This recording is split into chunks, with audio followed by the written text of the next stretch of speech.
FD. Semangat Fraternitas Dina. Halo anak-anak kami semuanya, bagaimana kabar kalian? Kami berharap kabar anak-anak kami semuanya tetap dalam keadaan sehat.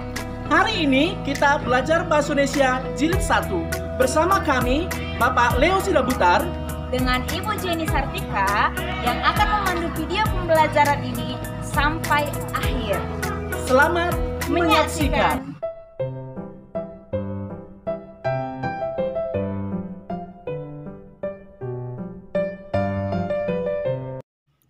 Tujuan pembelajaran. Pertama, peserta didik mampu memahami definisi teks eksplanasi dengan mengamalkan nilai kedisiplinan. Kedua, peserta didik diharapkan mampu mengetahui unsur, instruktur, serta ciri sebuah teks eksplanasi, tentunya dengan mengamalkan nilai kedisiplinan. Ketiga, peserta didik mampu mengidentifikasi satu contoh teks eksplanasi yang sudah disediakan dengan mengamalkan nilai kedisiplinan. 4.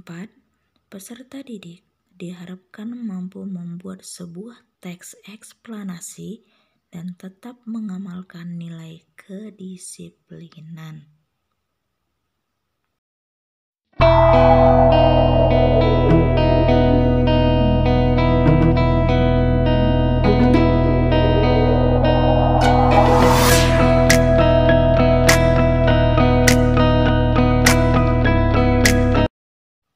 Apa itu teks eksplanasi?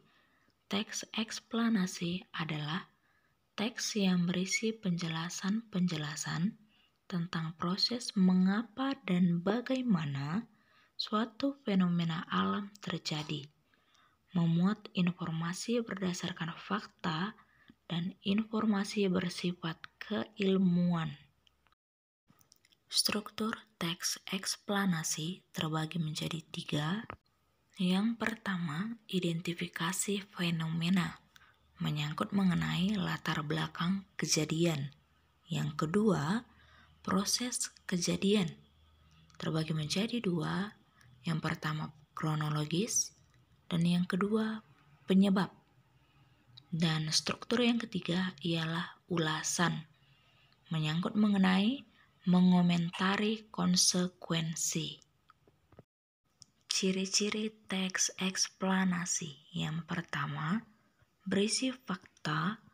Yang kedua, topik yang dibahas tentang fenomena yang bersifat ilmu pengetahuan.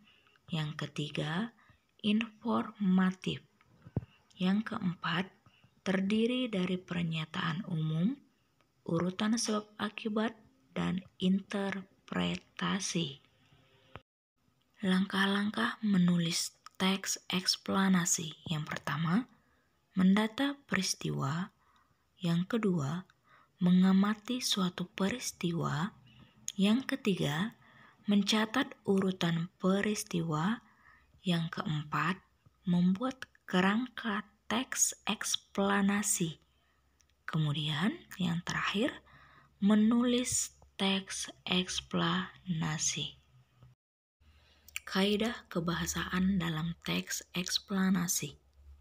Yang pertama, menggunakan kata kerja tindakan. Kedua, menggunakan kalimat pasif. Ketiga, menggunakan konjungsi yang menunjukkan waktu. Keempat, menggunakan konjungsi sebab akibat. Kelima, menggunakan kata nomina umum dan abstrak.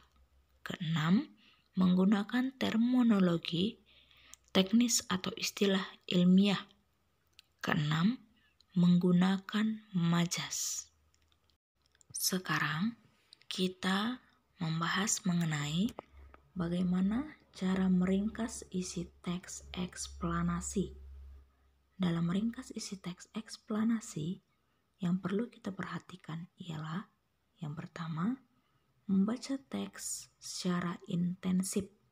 Kedua, mencatat gagasan umum dalam setiap paragraf. Ketiga, menyimpulkan gagasan umum setiap paragraf menjadi gagasan umum teks. Dan yang terakhir, menyusun atau menuliskan gagasan umum teks menjadi paragraf sesuai pemahaman. Demikianlah video pembelajaran ini, semoga bermanfaat. Dan kami berharap anak didik kami semuanya tetap mengikuti protokol kesehatan. Terima kasih. Salam literasi.